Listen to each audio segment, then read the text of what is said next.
Hey, how's it going everyone? Welcome back to Freddy or Not, where my name is Freddy and I am ready to dive into today's topic, which is aliens, specifically Ben 10 aliens. For anyone unaware, Ben 10 is a hero with a device that he wears. In essence, his watch turns him into a number of aliens. Throughout the franchise, we've seen Ben turn into a wide assortment of aliens. Not counting the Ultimates, there are about 63 in total, with 2 of those both being Upchuck, due to them being different subspecies. And they are different. I mean, it's gang blood in these streets. Which side are you on? Perk or Merc? Anyways, obviously Ben has far more aliens that he can turn into. Many are aware of the future in which he is Ben 10,000 and assume he can turn into 10,000 aliens. However, he's called that because that's actually when he stopped naming his transformations. In reality, we are aware of him having at least 1,912 transformations in the watch. Clearly, this is far more than we have seen. Man, I don't recognize any of these guys. However, while that is most definitely true, we've actually seen more aliens than you might be aware of. So be sure to like and subscribe, because today we're going over every single non-canon Ben 10 transformation. Starting off with the OG non-canon alien, we have Ben's Cronian transformation named Eon. Originally debuting in the movie Race Against Time, the Cronians were eventually retconned out of existence, after it was confirmed Eon wasn't a Cronian, but an evil alternate version of Ben. It has since been confirmed though that the Cronians still exist somewhere in the multiverse. I also know that there have been some workarounds to retcon suggested, like in 5YL, shout out the Ink Tank, you should definitely go read 5YL, where Eon, being Ben, was just that Eon lost track of his identity after stealing Ben's body throughout transformations over and over, which is a possible explanation for how the Cronians can exist while Eon can still be an alternate Ben, but obviously that would go against the author's statements, not that those are the end all be all though. Also, here's the Omnitrix placement on Eon. I thought that was pretty neat. Moving on, we got Rox and Squid Stricter from the Ben 10 live action stage show. It was on stage that these guys made their debut, but they also had toys and drawings made of them in the Alien Force style. They were later confirmed by Derek J. Wyatt that Ben unlocked these transformations off screen, and a member of Squid Stricter's species even shows up in Omniverse. As for their powers, Rox has enhanced strength, which he uses for crushing and pummeling things, and by using his strength, he can create earthquakes, right? He's also immune to heat, basically resistant to heat, but he's not very fast or agile as you would expect from a rock guy. He also can't swim because he sinks like a stone, and water obviously erodes him. Squid Stricter, on the other hand, uses his suckers to feel and detect mana in every living thing he comes in contact with. And his tentacles have powerful grip and incredible crushing abilities. He can also contort his body to fit into small spaces, change the color of his skins to camouflage himself, and he can shoot a stream of ink at his enemies, just like an octopus would. Or I guess a squid.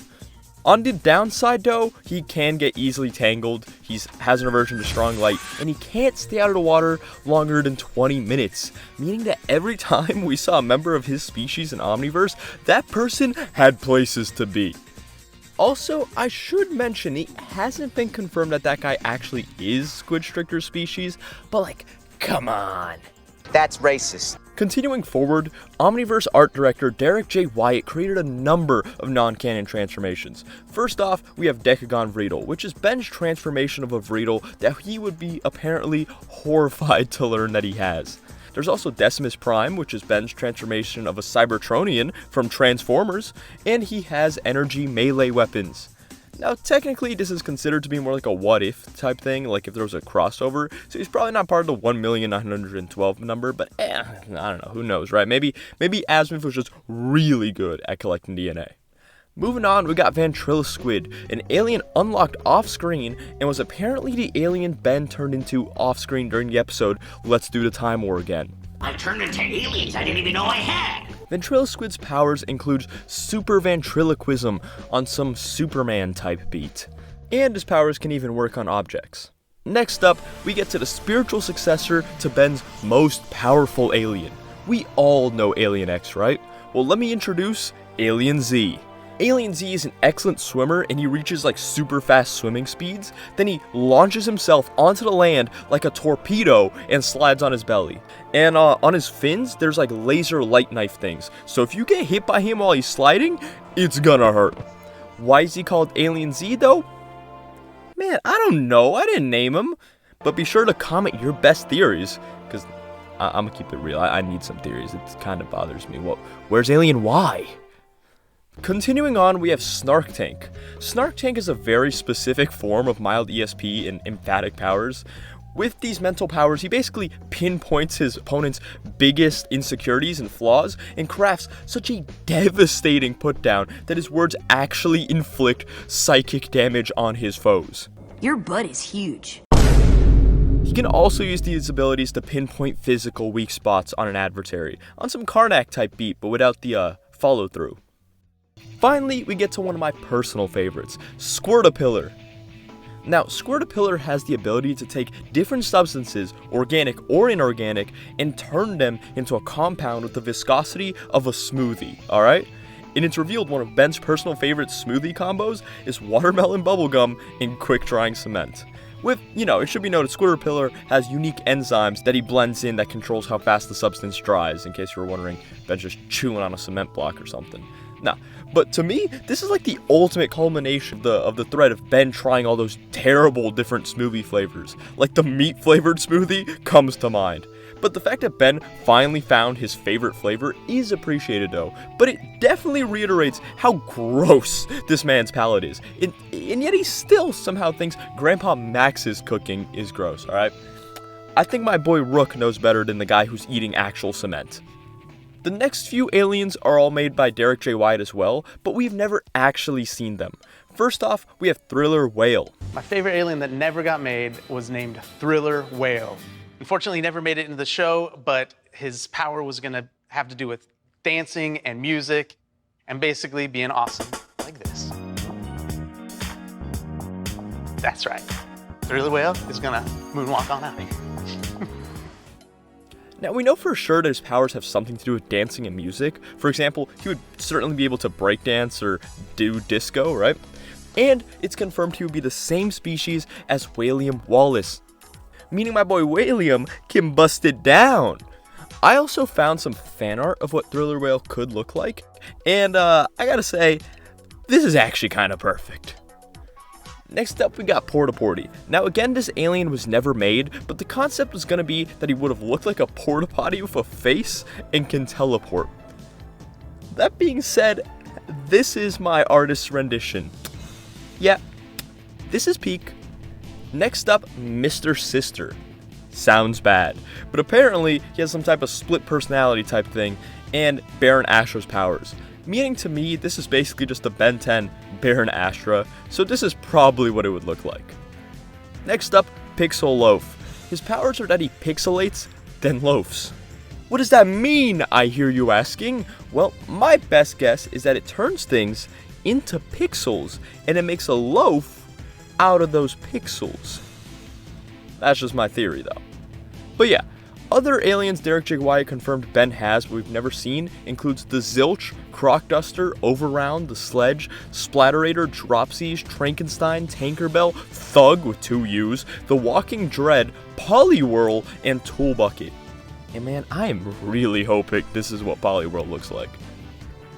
I also found numerous mentions of people saying Derek J. Wyatt confirmed the 3 aliens Murphy Bed, Brundlefoot, and Turdberry, but I couldn't find any proof of this anywhere. That being said, I was able to find confirmation of at least Murphy Bed being real, so the other 2 were probably also real, and the confirmation is just lost media or something, but I can't say for certain. That being said, if Turdberry was going to be a transformation, I'm putting my money on it being the fruit vendor. And Brundlefoot is likely a reference to Brundlefly from the movie The Fly, in which a scientist named Brundle gets fused with a fly.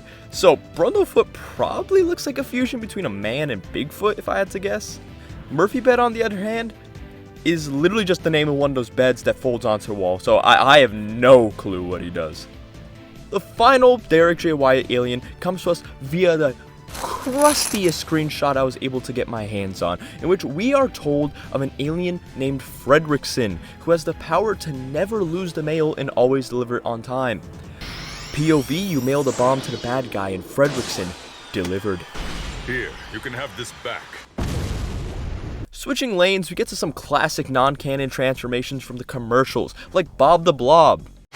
Ben, help! Gwen, I'm on my Hurry! Hang on! He's coming! I'm almost there. Ben! Hang on! Some aliens should have never made the Omnitrix. Don't miss the Children's Day Ultimate Access Marathon. Anti-Gravitesla. You have no right to run, Tennyson. If it's a fight you want, it's a fight you'll get. Let's give Anti-Gravitesla a try.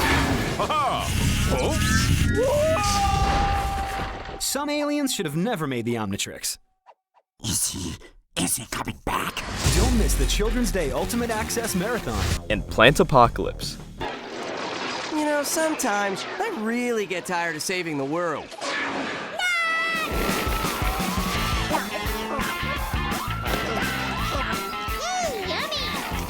Some aliens should have never made the Omnitrix. Don't miss the Children's Day Ultimate Access Marathon. Director Wyatt also showed us what Bob the Blob and Anti-Gravitesla would look like had they been an Omniverse, which is cool. Speaking of commercials, we get arguably Ben's most powerful transformation ever, the Cartoon Network transformation. Eeny, meeny, miny.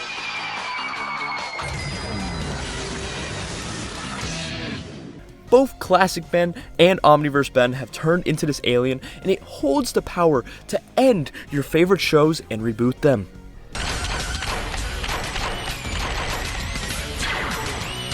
Next, we get the Alien Force drawing contest winners, starting with Stretchaleo,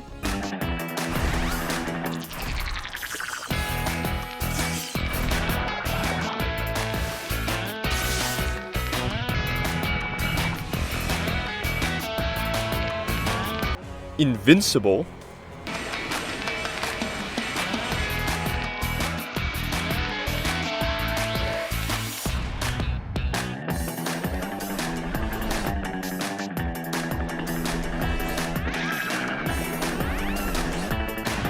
and Shadow Man.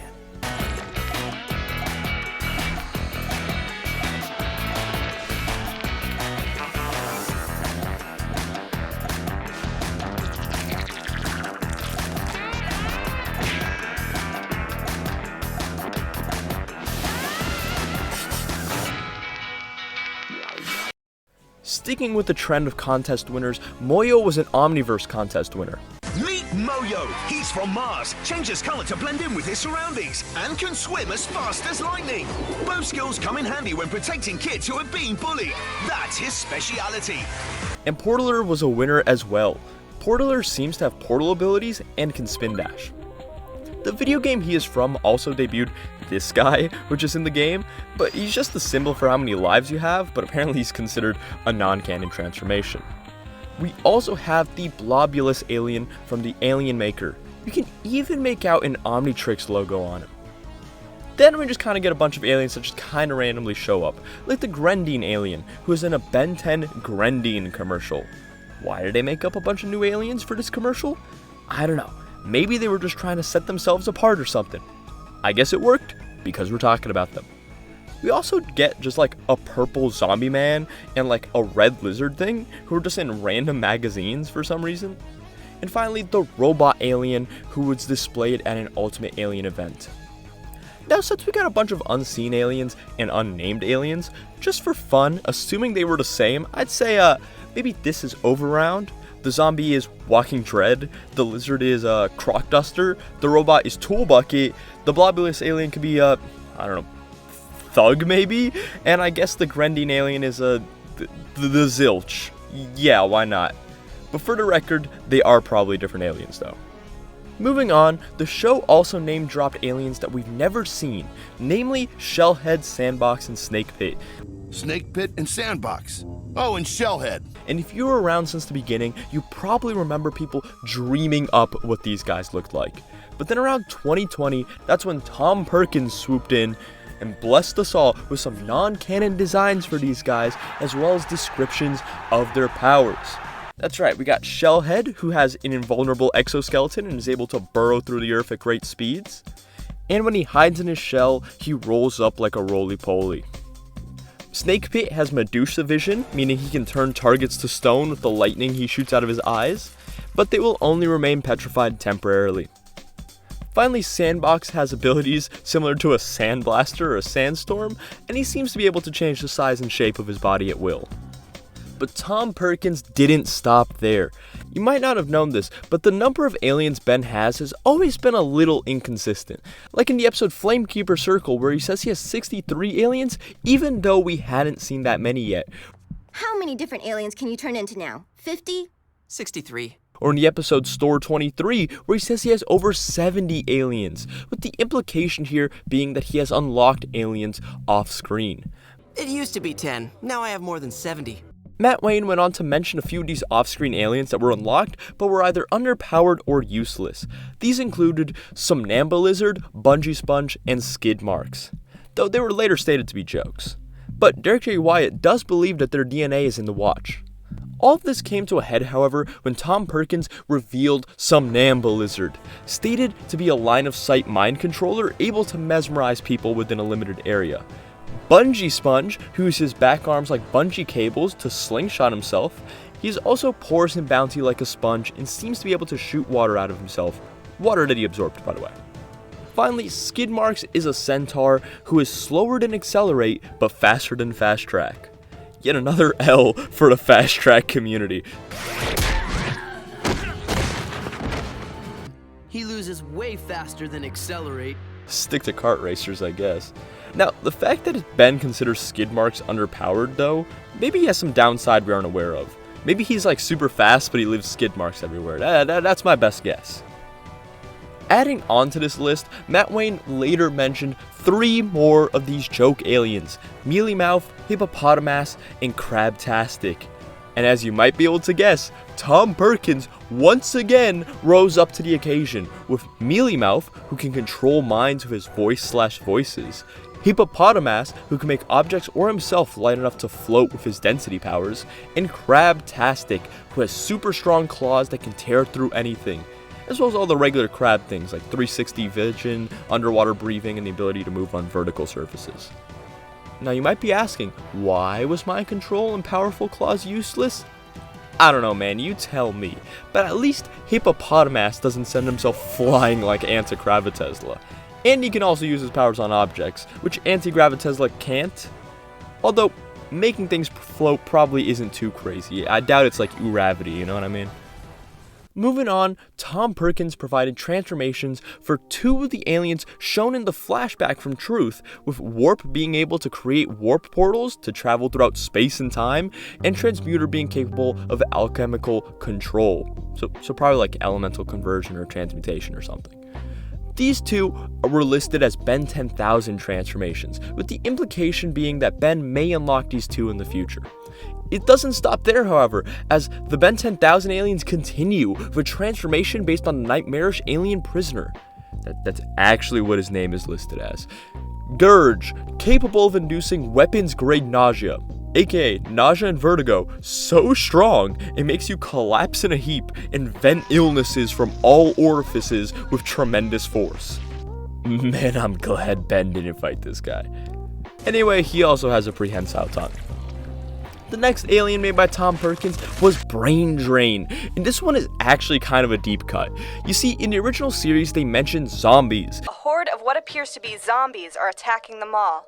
And the pop-up trivia reveals that these are actually a zombie-like species from Anur Amuro, and Brain Drain is a member of that species. He has the ability to drain life energy and make temporarily zombified minions. Also, being a zombie, he has the desire to devour people, which Ben has to fight against. And the more he uses his ability to drain people, the more he wants to use that ability. Also, here's an alternate design. I'd also like to take this time to talk about zombies in Ben 10. I mean, we have the Anur Amuromans, obviously, but then we've also have people like Michael Morningstar, who was originally supposed to be a zombified Vladat. Of course, it was later retconned so that he is neither, but then you add Zombozo to the mix. And in case you forgot what his backstory is, it's that he was bit by a zombie and left to die before being rescued by a circus. Meaning that there are just zombies out there. Zombies that aren't Anur Amuromans. Finally, we have Benzaro, who's patient 10 in a zombie outbreak on his world, which is interesting because Benzaro acts differently than Zombozo. Of course, Zombozo does steal happiness and life energy to sustain himself, so maybe Zombozo does suffer from the same virus as Benzaro. because otherwise we would just have two completely separate zombie outbreaks happening, with at least one of them on Ben Prime's Earth. Just something to note. Regardless, I hope one day the zombie outbreak is addressed. Now, the next two aliens are from planets mentioned in the pop-up trivia. First off, we have Skeleton from the planet Undead. He can control molecular density of people and objects around him. Basically, he's like Hippopotamus, but good.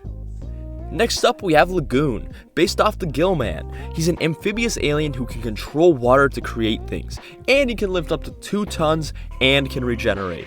This one also has an alternate design, but apparently the two designs of Lagoon are apparently two different species from the planet Undead, although they both have the same powers and are both called Lagoon. Kind of like the Upchucks, but instead of being subspecies, they're just both from the same planet. Speaking of species from the same planet, do you remember the fungal force from Camp Fear? Well, Fun Guy is apparently from the same planet, and he produces incapacitating laughing gas from the pores on his arms. These spores affect different species differently, but they're never lethal.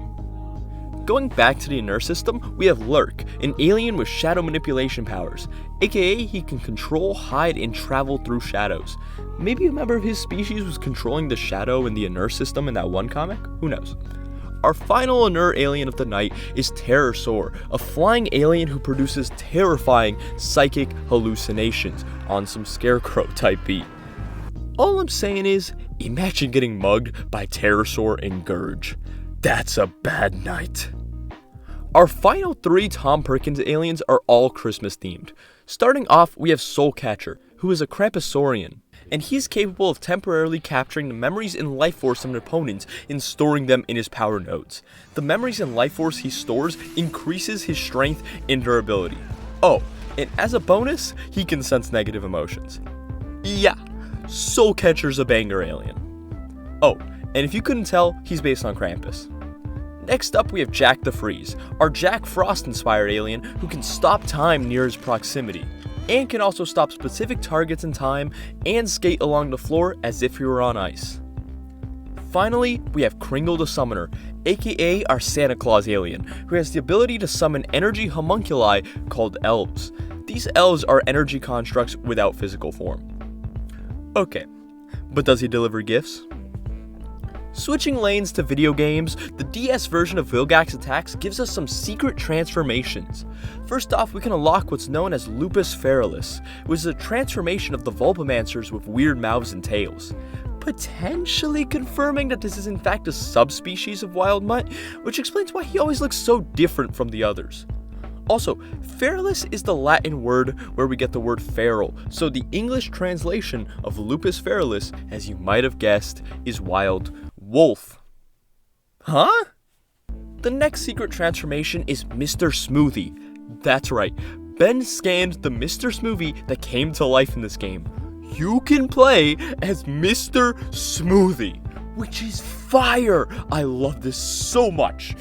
Now we get to the Reboot aliens. I feel like I should mention this, but the Reboot aliens were confirmed to be in Ben Prime's Omnitrix. So this includes Overflow, which is confirmed to not be related to Water Hazard, though they likened it to panthers and jaguars. Gax, which is literally my childhood dream come true. Slapback, who divides into 2 if you slap his back, but every time he divides, he's half the height, but twice the strength and twice the density. Surge, who's really only useful when he links up with other members of his species, and Shockrock, who is the GOAT. Now, since the Reboot aliens are in Ben Prime's Omnitrix, if we follow these same lines, that might be that the non-canon transformations Reboot Ben has would also probably be in Ben Prime's Omnitrix. So, with that established, let's go over some of the Reboot Ben's non-canon transformations. First off, the crossover Nexus has been turned into a bunch of different Cartoon Network characters, 21 in total. But apparently, he can only access those transformations when he's in the Nexus realm. But technically, these are all transformations Reboot Ben has had, since that crossover is canon. Next up, we have my boy Hot Dog from the planet Grillis. He's a dancing hot dog that debuted in a short in which Vilgax took the Omnitrix. This short is also really funny, by the way, and I recommend you check it out. And Hot Dog also has an electric guitar. Next, we have a Samson alien from a Ben 10 Monica crossover comic in which Civilian takes the Omnitrix and turns it to an alien that looks like Monica's stuffed bunny Samson. We also have the banana alien, which I guess is a sentient banana because it was doing backflips and stuff, as well as a scooter, tank, rocket flyer, and rust bucket transformations.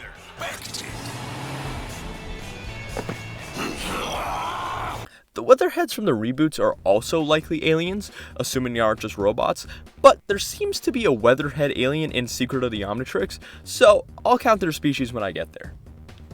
Now, we also have alternate Bens with their own transformations, like Archfiend Zaro, which is Ben Zaro's transformation into Jarek's species. I am Jared. I therefore assume Ben, if he were to transform into Jarek, would call this Archfiend.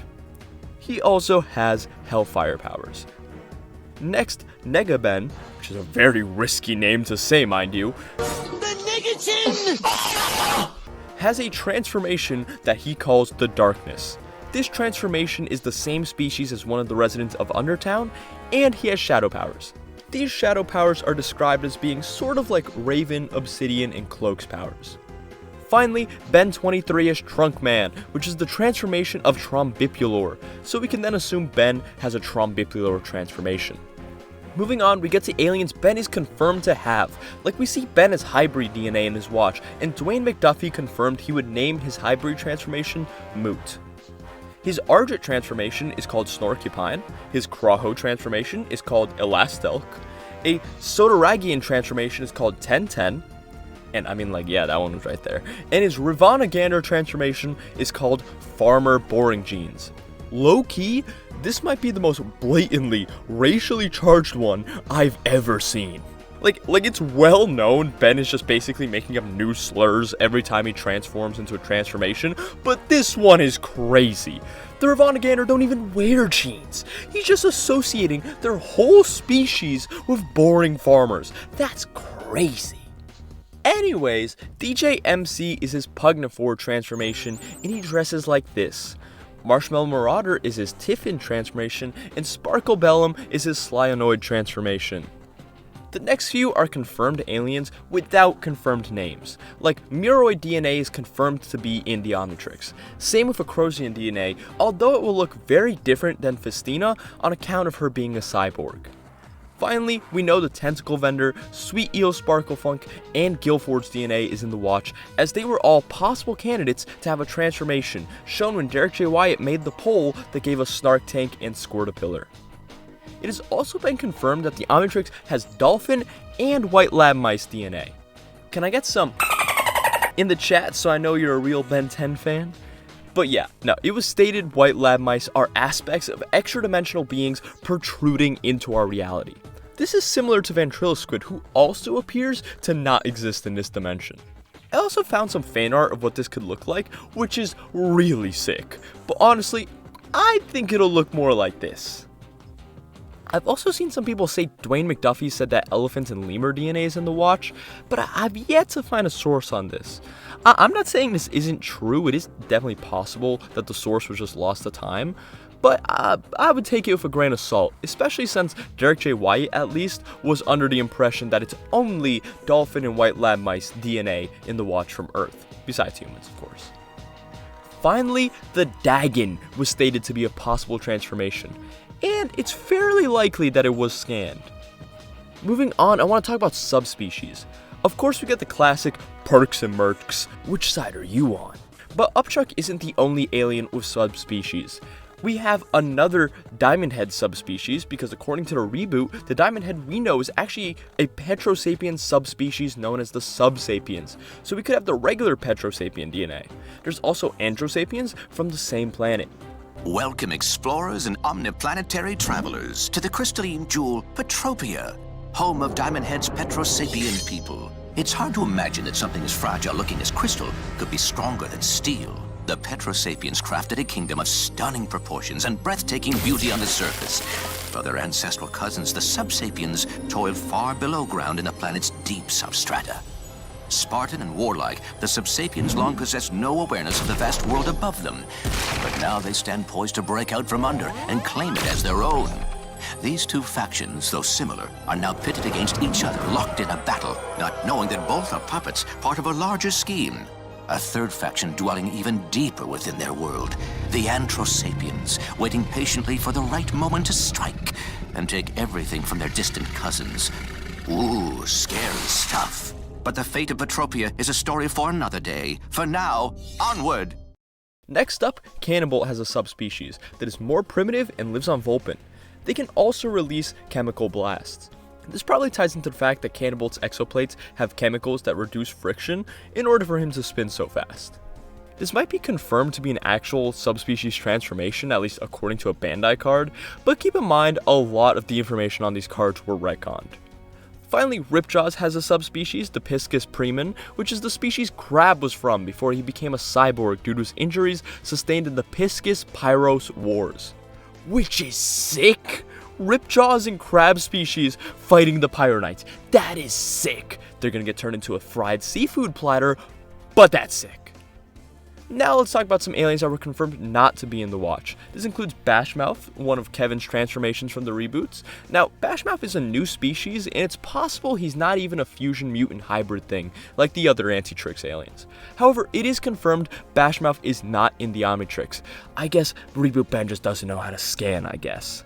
Or maybe he can't scan transformations. Next, a lot of aliens are too primitive and instead belong to Nematrix. Or they don't have enough DNA, like Zingo, the Consummalia, the Slimebayotes, and the Anidites. Next, it's confirmed magical creatures and species are not allowed in, so nothing from Ledger Domain or anything made from magic. And interestingly, the Upchuck Queen can't be scanned. But I think that's more of a gender thing, since there's only one queen and she is female. Of course, the Omnitrix does have a function to switch genders that Ben isn't aware of, so I wonder if he could scan her if he used that function. Also, no Sentinels. Who are the Sentinels, you might be asking? Well, they show up in the reboot. Silent tentacle sentinels are stationed to keep out the riffraff. And these are no ordinary guards. They're psychic, able to read the thoughts of any creeping criminals. Bad move, bandits. Your number is up. But Azimuth apparently doesn't want to waste space on this species. God damn, bro. Reboot Azimuth is racist. Either that, or he's genuinely just worse at making storage for the Watch. Finally, let's talk cryptids. This one is strange because Derek J. Wyatt said cryptid transformations are not possible, but in terms of Zahn, Fiskerton, and Komodo, Matt Wayne said they were all possible transformations. And since Ben has interacted with them, he should have scanned their DNA. Maybe you can just pick which statement you agree with, or maybe these three are exceptions because they're more sentient than the typical cryptid. On the other hand, the Kraken, which is probably the most notable cryptid in Ben 10, is a cryptid that we've actually seen Ben turn into in a commercial.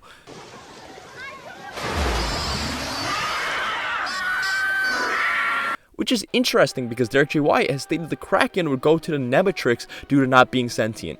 Perhaps this is a case similar to how the Watch originally had Xenocyte DNA before it was removed due to it not being sentient. Or maybe you can just disregard his statements about cryptids since they are contradicted by Matt Wayne and the commercials. It's up to you. Just to recap, so far we've mentioned 127 non-canon transformations, counting all the crossover Nexus transformations and Lagoon twice, while not counting the lemur and the elephant. The last segment in this video is this. We know Ben scans every alien he meets, and that the Omnitrix has access to all intelligent life in the galaxy. So I'm gonna count up every alien species we have ever seen to find out how close we are to this 1,912 number. Anyways, Ben should be able to turn into a Dracosian, a Churl, Lenopan, Uxorite, Holix, Limex, a Havoc Beast, a Wixalian Orc Beast, a Protost, Thalassian, Mycelium, or a Dragon. Ben could turn into a member of the species from Simple, you know, the red or blues, but I wonder what color it would be. Actually, since we know the Omnitrix turns you into the apex or optimized version of the species, with, you know, Kick and Hawk and Forearms being good examples of this, and we know it doesn't turn you into different ethnicities, which is why we won't ever see a blue Forearms, even though blue Tetramans exist, if Ben scanned one of the people from Simple, he would either be red or blue. Naturally, I would assume to be random or maybe based on the DNA sample, but can you imagine the backlash of that? I mean, the optics alone of the Omnitrix saying the apex of your species is this color would be insane. Especially for a planet that was literally in the middle of a race war, which is crazy to think about. Next, he can turn into every person from Undertown. This includes Packmar, Hulkstar, Solid Plug, Rad Dudesman, Siphon, Sunder, Bubble Helmet, Thunderpig, Tummyhead, Toby, Zack, Dubba, Captain Cork, the Pickaxe Aliens, the Generator Vendor, the Fruit Vendor, Genghis Khan, or the cow from the Cow Chicken duo. And if you're wondering about the chicken, he's actually the same species as Kickenhawk and Liam. He can also turn into Bug Light, Blofeld, who can inflate his head, and Spongegorb, who can stretch his tentacles and hold his eyes. And counting all the other background characters who don't have names that show up in Undertown gives us an additional 31 species. Now, Ben can also turn to every plumber. This includes Tack, Holka, Brannigan, and the 3 Alpha Squad members that was with him. He can turn to Magister Arnox, Brick and Morty, and the other 6 species in this picture. He can become Hobble, Watson, I Am Werfsoul, which is clearly just a combination of I Am Weasel and Werf, Magister Coronach and the eyeball guy behind him, or Drax and the 3 guys next to him. And let's not forget Leadfoot, Chortle, Stickdug, and Bromoeba. And finally, Magister Galil, Magister Labrid, and the Magistrata. He can even turn into Deca species, or a Novoid Settler, or a Techodon Weapon Master, or Volcanus, Collectimus, and Benevolon, as well as Lou, Tiny, Ultimos, Synaptac, Motsnickrap, Quarrel, Truck, Quince, Morg, and Moldy Warp. And the Sentinel, which is confirmed not to be a Chimera sui generis. We also have the Enforcer, Interpreter, and Leader aliens from the Tick episodes, and all this without mentioning the Nalgians. He could even have a Maxitomer transformation, which are apparently the funniest species in the universe. Can you even imagine what he does? What could be that funny? Counting everyone I've mentioned so far, that's an extra 117 transformations. And that's not even close to all of them, because if we count background characters, there are about 82 more alien species at Inkarsicon by my estimate, with like 3 more in the flashback with Phil, as well as like 14 more in Grudge Match that we haven't counted yet. Adding onto this, there are like 7 more species I haven't mentioned yet in the Bar and Con of Wrath, not to mention an extra 6 aliens in the episodes from the future, with one of those standing next to an extra whose character model was recycled into being Ken's friend at his birthday party. This friend also has the possibility of being Ben's as of now unseen daughter Gwendolyn. Regardless, there are 2 more additional aliens I haven't mentioned yet, as well as a total of 28 more alien species in the comics. And there are 2 other aliens from the Grendine commercial. There we go, talking about it again. And finally, the 7 10-10-10 box aliens, for a total of an additional 151 transformations to our 117 number. But keep in mind, I'm not perfect, so there are probably a few that I missed. So all in all, counting every species I mentioned in this entire video brings the total number of possible transformations to a grand total of 458 aliens. This is still a far cry from the aforementioned 1,912 number, but that's all we've seen so far. However, as you may have heard, Ben 10 is returning this year with a brand new comic series, so that's likely gonna give us even more aliens. But until then, that's all I got for you today, folks. So be sure to smash that subscribe button, and I'll catch you in the next one. Peace.